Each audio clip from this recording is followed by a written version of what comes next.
What is up, everybody? Welcome to another UFC fight prediction and breakdown. This is probably going to be a little bit of a late video.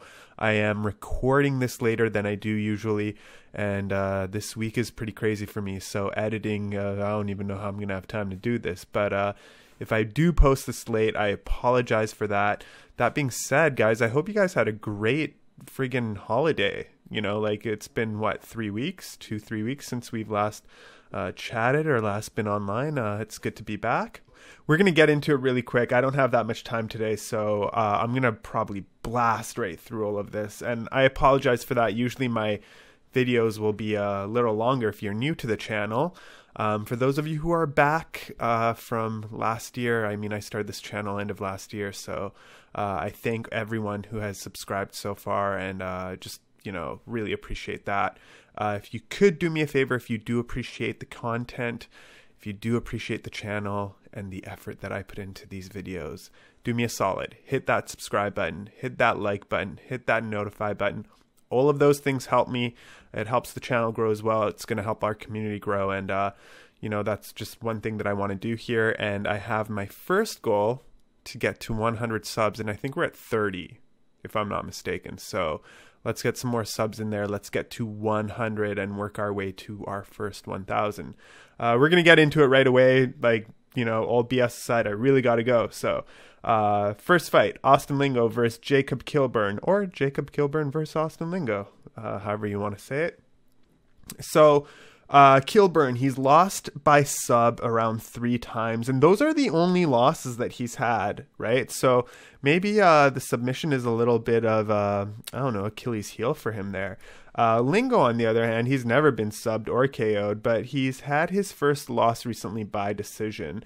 And, you know, Lingo is a pretty good stand-up fighter and striker. He's very good with the striking skills, and he can get a finish if he has to. He has power behind his punches for sure. You could see that just by watching him fight. And just, you know, if you watch any of his highlight reels or any videos of Austin Lingo fighting, it's pretty evident that he's got some power behind all those punches. Lingo's fight against Zalal, you know, it was decent even though he lost, but he did lose. And the only issue that I see with this guy is that his strategy and his fight IQ became a problem in that fight.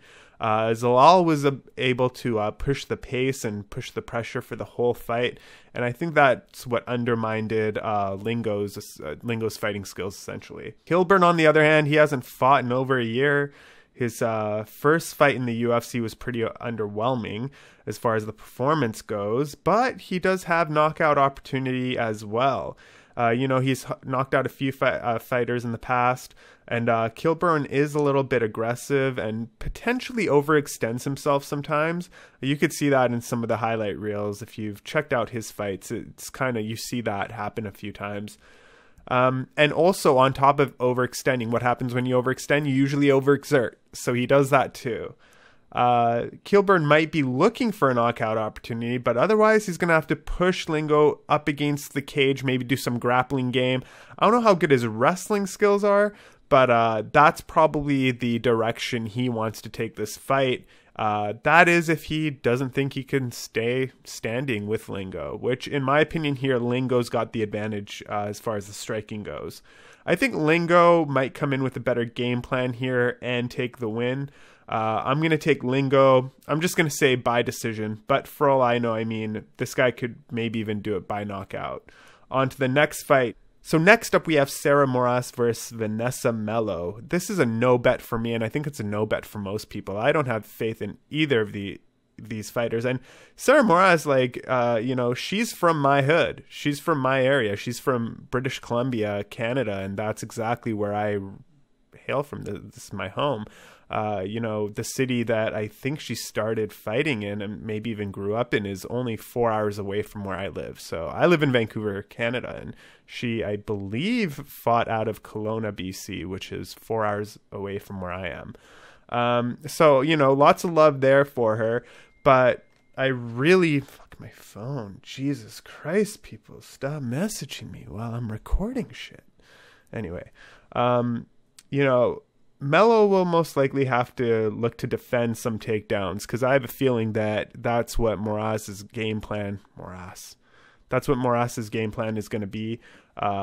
Probably going to look to take her down. Moras does have the 2-inch height advantage as well as a 2-inch reach advantage, but I don't think that's going to benefit her like majorly in this fight. I really don't.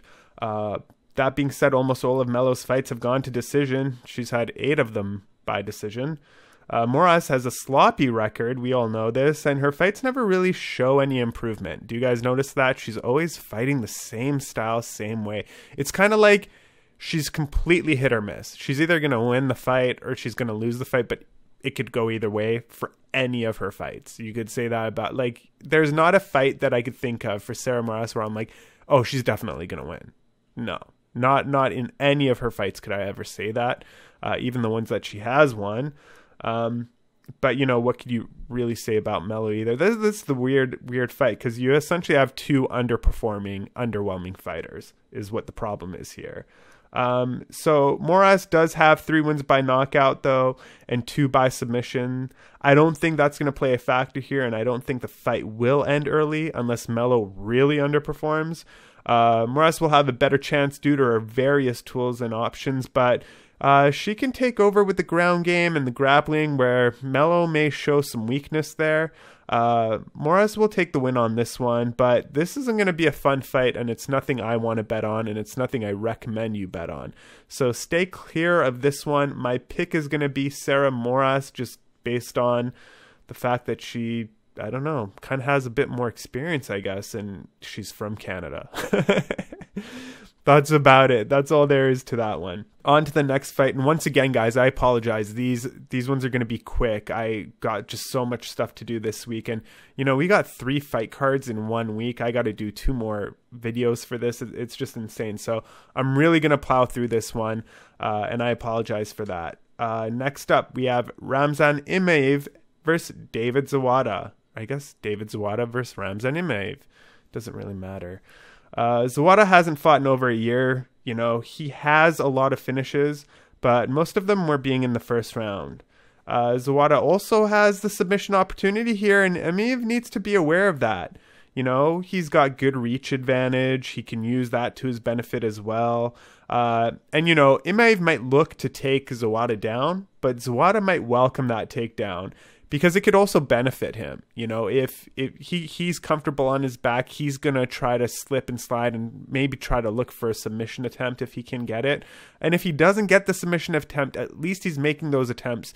He might keep Emeev at bay a little bit with those attempts and be able to get back up just by threatening it. The problem here is for Zawada is, like, can we really rely on him to be able to play off of his back against Emeev? Another question to ask yourself is, will Emeev do a good job with being strategic and patient in this fight? Emeev can win the war, especially in the grappling and wrestling, but, you know, I have a feeling he's going to look to grind out Zawada. The interesting thing is that in Emeev's last fight, I believe he actually got gassed out and grinded out. So it should be interesting to see if Emeev tries to pull that to his favor and do the same thing to Zawada. But as the fight goes on, I think Emeev will have the better opportunity, because a lot of Zawada's fights have ended in the first round. A lot of his finishes have ended in the first round. So, you know, he might not be able to be willing to even go 3 rounds for all we know. But, you know, if you look at highlights, man, Zawada is so dangerous with those sub attempts that Emeev might look to keep the standing. And however, I do think Emeev gets it done with the grappling and wrestling. Zawada does have good opportunities and chances here. I think Emeev tends to get the fight to go to the distance, which gives Zawada a lot of time to find a submission. So that could kind of hinder him.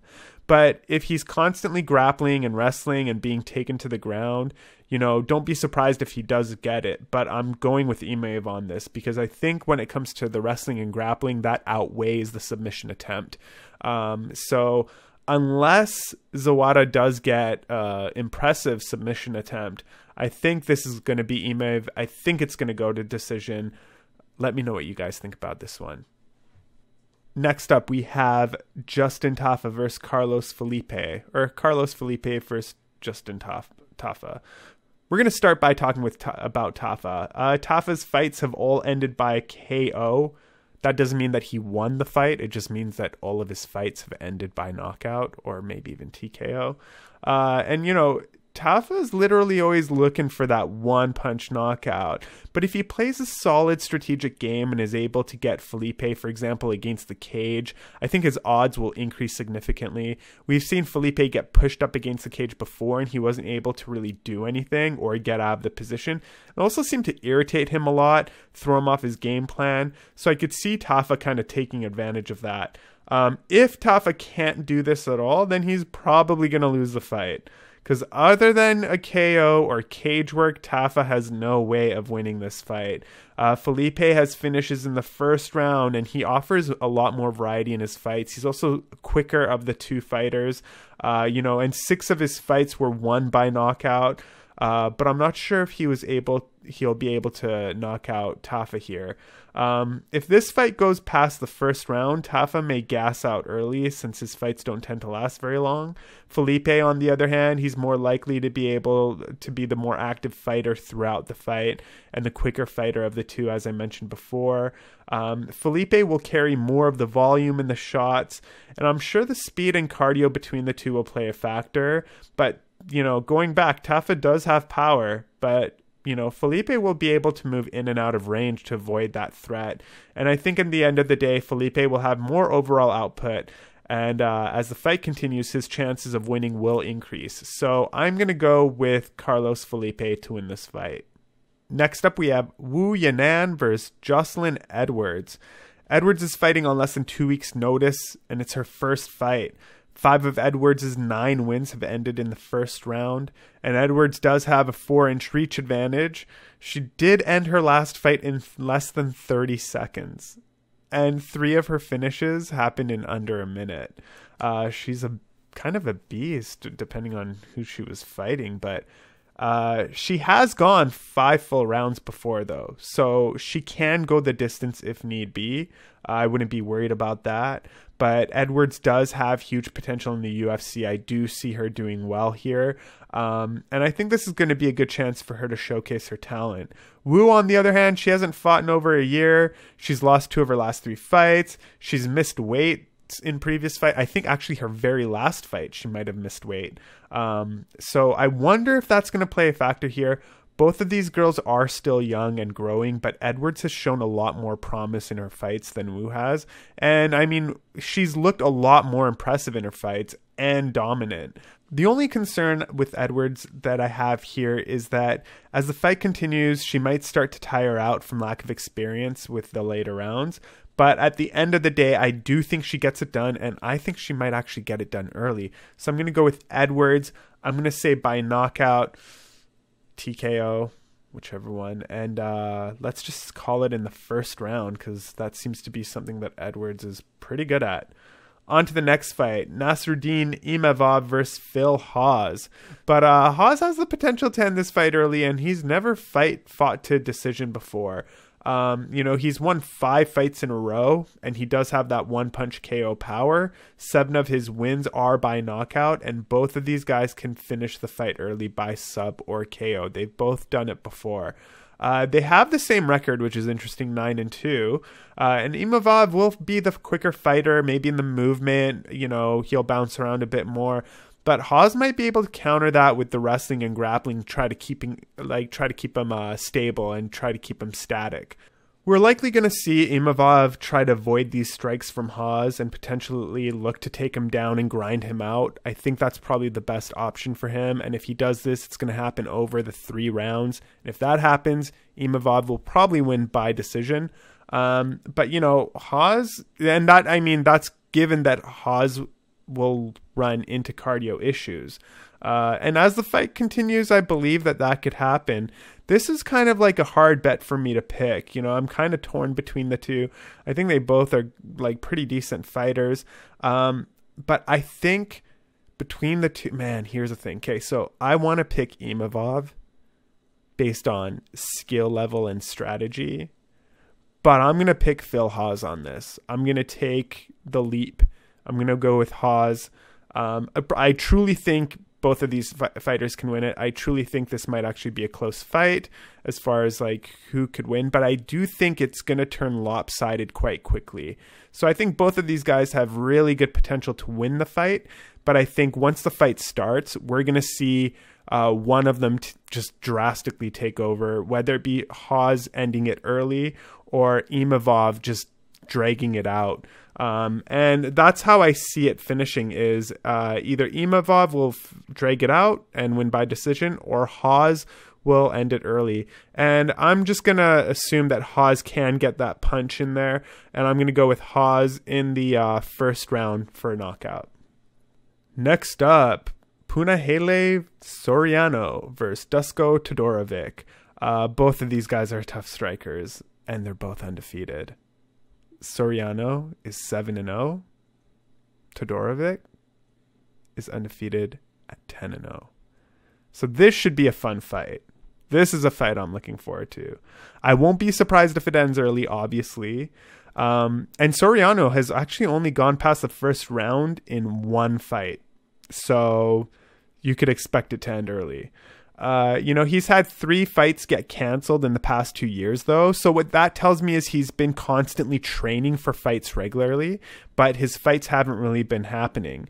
In the last 2 years, imagine this guy was up to fight 3 times. So he's constantly training hardcore for these 3 fights. None of them happen. He finally has some fights come up and, he's working into it. So I do think he's actually going to be quite fit and he's going to be ready for this fight for sure.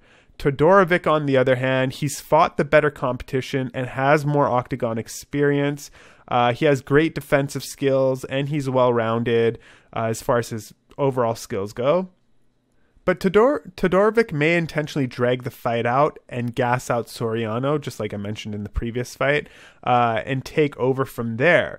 He's got the 2-inch height advantage, which I really don't think is going to play a huge factor. But these guys both have shown to be promising. It's once again a really difficult pick for me here. I feel like Todorovic does have the slight advantage. He hurts people with every strike he lands. That's not something that you see in every fighter that has power. Like, it's just every strike this guy throws and lands, he seems to really be consistent, not just in his volume, but he doesn't seem to overdo it either. So it's just, even his just regular basic punches tend to hurt people. For that fact, I'm going to go with Todorovic to win this fight, but I wouldn't be surprised either way. I would go with Todorovic. I'm going to go with Dusko Todorovic to win this fight. I don't really have a method of victory on this one because I think there's multiple methods of victory for both of these guys. But when I don't have a method of victory, I usually go by decision. So Dusko Todorovic by decision, but I wouldn't be surprised if a TKO or knockout falls into play here. Next up, Joaquin Buckley versus Alessio Di Chirico. All right, so Di Chirico. There's not much good I could say about this guy. I actually really don't like him as a fighter. I don't know why he's in the UFC. And as I've actually, one of the things I predict really well is when people are going to be out of the UFC. So if there was a betting option for that, like when someone's going to be let go from the UFC, I would totally be killing it on that bet. But I think Di Chirico is actually on his way out. I think they're just using this fight for Buckley to A, get more experience and more fight time in, but B, to also just waste out Di Chirico's contract and get him the F out of there, because the guy is pretty useless, to be quite honest. Other than the fact that he has never been knocked out, so this might play a factor here.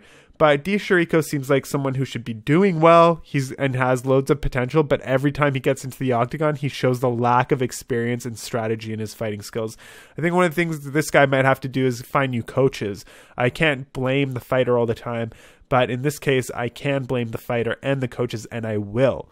Can he win? Yeah, anybody can win. That's when they're in the octagon, anything can happen. But overall, he can be overwhelmed in fights. You see it in his face, you know, like I've seen it in his face in previous fights where he just seems overwhelmed.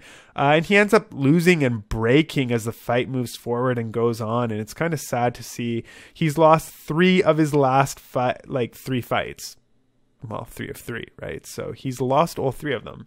Now, although Buckley has had KOs in his last 5 fights, as I mentioned, Chirico has never been knocked out. So it'll be interesting to see what Joaquin does in this fight.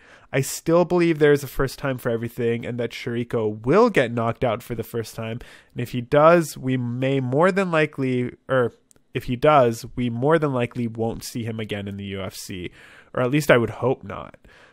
Buckley just has too much to offer, and Chirico is either going to go all in or he's going to go all out. And I really don't see him going all in against Joaquin.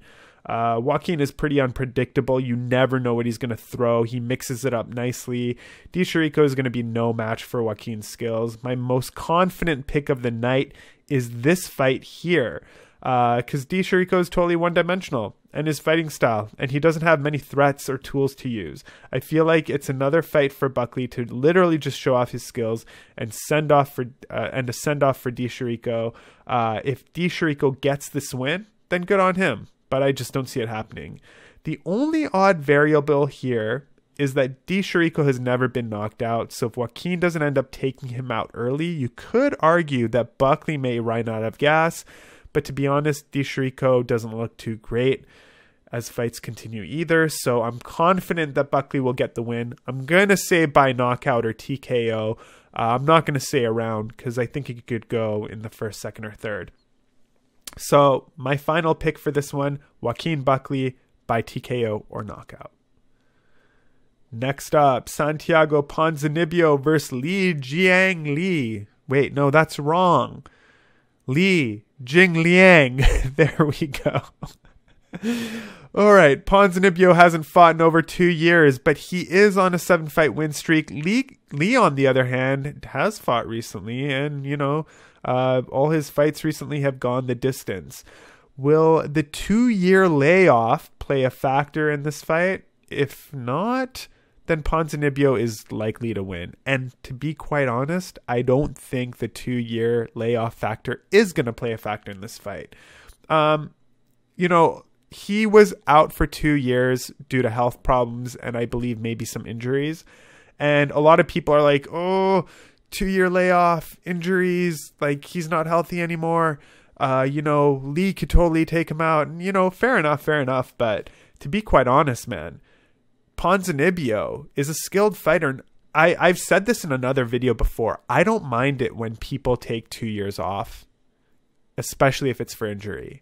I feel like those fighters are super responsible in their method of approach, and maybe it's their coaching staff. I don't know, but I feel like that's a really responsible move. And if you've taken 2 years off, you're more than likely, being more cautious and careful about when you return. And I think in this case, Ponzinibbio is not stupid. He's not going to come in injured or still hurt or anything like that. He's going to come in ready. So, you know, I personally have Ponzinibbio in this fight. I think he's more accurate. He's going to cause more damage with every punch. He's had 15 KOs in his fight career. 15 KOs. That's quite a bit. So I could see this end by knockout, but I mean, don't get me wrong. Lee is, you know, he's a pretty tough dude. So for Lee to get knocked out, it might not happen. This might go to decision as a result of that. But you know, like the only way I could see Lee win is using the right punch with the right moment, like just timing. If he could knock out Ponzinibbio, that's his chance there. But Ponzinibbio has more diversity than Lee. And my only hesitation on Ponzinibbio is a bit of the 2-year layoff. But even then, as I explained, I don't think it's a huge problem. This is a bit of a tough one to pick, but I am going with Ponzinibbio. It is my least confident pick of the night, just simply due to the 2-year layoff and Lee kind of just looking good recently. So for that being said, Santiago Ponzinibbio, and we're going to go by knockout. Carlos Condit versus Matt Brown. Man, where to begin with this fight? Condit hasn't looked good recently. We all know this. Neither has Brown. But Condit has looked better than Brown. Let's be honest. Now, I'm not sure what either of these guys are fighting for anymore. I really don't know. You know, Condit won, or at least was interim champion at some point, and then lost it and just hasn't really, you know, made it back to that top echelon again since that moment. On the other hand, he's much better than Matt Brown's performances. But at the same time, I have both of these guys in like the same category of guys who everyone's like, oh yeah, Carlos Condit. Do you remember every time you were excited to see Carlos Condit fight, and then like every time he let you down and you're like, who is this guy? You don't even remember him anymore. Although he has looked good recently, you know, I don't know. I feel like there are a couple fighters, well, maybe more than a couple fighters in the UFC who shouldn't be fighting, or who maybe have lost their luster. And one of those fighters is definitely Matt Brown, and the other is Carlos Condit. And, you know, give Matt Brown credit because he's 40 friggin' years old. So, makes sense. Carlos Condit, on the other hand, a little bit of a younger buck. So, I don't know. I don't know what I think much of him anymore. I love both these guys, but I don't see either of them making a run for a belt anytime soon, especially in the remainder of their career. So what are they fighting for? And at the end of the day, I think Condit has more threats, has more to offer, still looks good, still is young. However, Condit could lose by submission, as 3 of his recent 4 losses were by sub. So Brown could look for that. And Brown can get a sub on Condit, but Condit is a tough fighter for Brown. And I don't think Condit will allow any time for Brown to even be able to play catch up here. The fight will end early, and it ends with Brown laying on the floor and Condit with his hands raised. Matt doesn't have the athleticism anymore or the physical capability to beat Condit here, even though they are both in the same boat and realm and category, however you want to call it, as far as fighting goes in their career.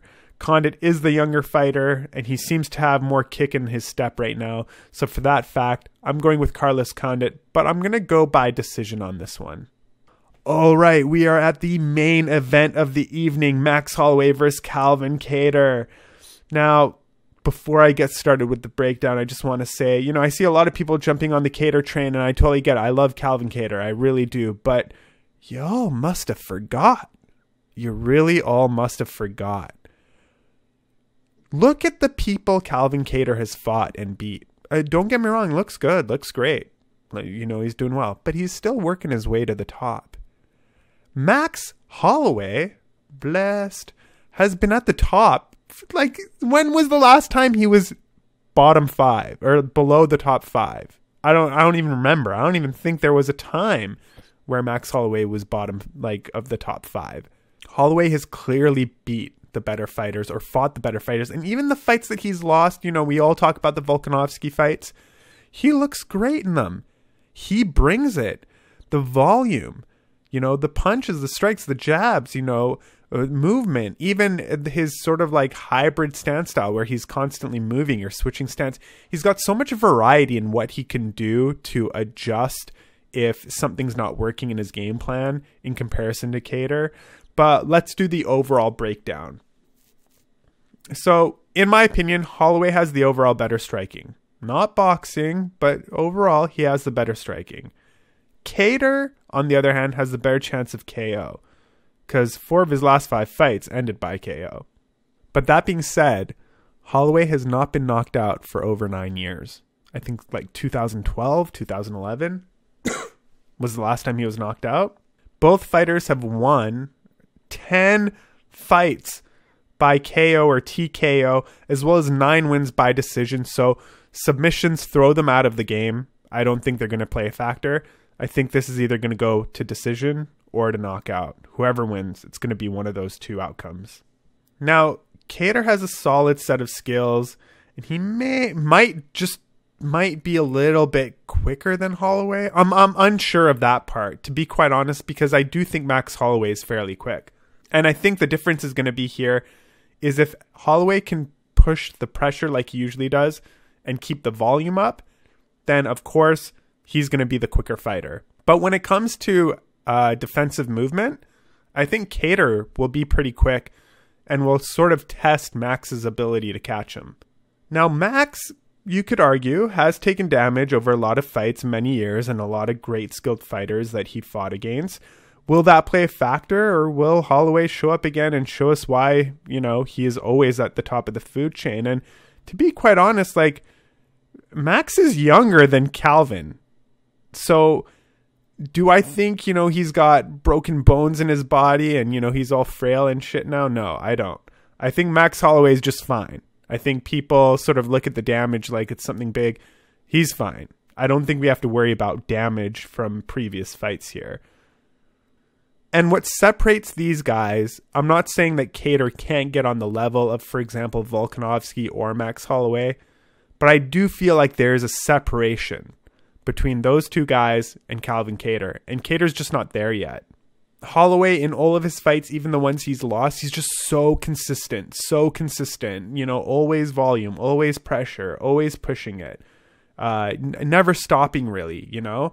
And I'm not going to even get into the arguments of the Volkanovski fights. We both know, like we all know. Yeah, Max won at least one of those two fights. I actually thought he won both those fights, but that's just my personal opinion. In this fight, I feel like Holloway has too many options. He could easily switch stances. He could use a variety of combos and strikes to win this fight. Kattar has the chance to win by knockout if he can do it. Although I think Kattar is competitive and he deserves to be at the top, I do not think he could take out Max. Both of these guys have fought within the last 6 months, and they do fight regularly without huge gaps between their fights. So they're constantly consistent in their fighting and being in the octagon. There's not going to be any ring rust here for either of them. But here's what the difference is going to be for me. I think that Max isn't going to allow Calvin to get comfortable. And I think that is what's going to be the biggest difference. Although Kattar has the 3-inch reach advantage, I think this fight will come down to volume and cardio and pushing the pace, and those are three things that Max Holloway is great at. This fight will actually come down to those two things, volume and cardio. There is a chance that Holloway might overwhelm Kattar,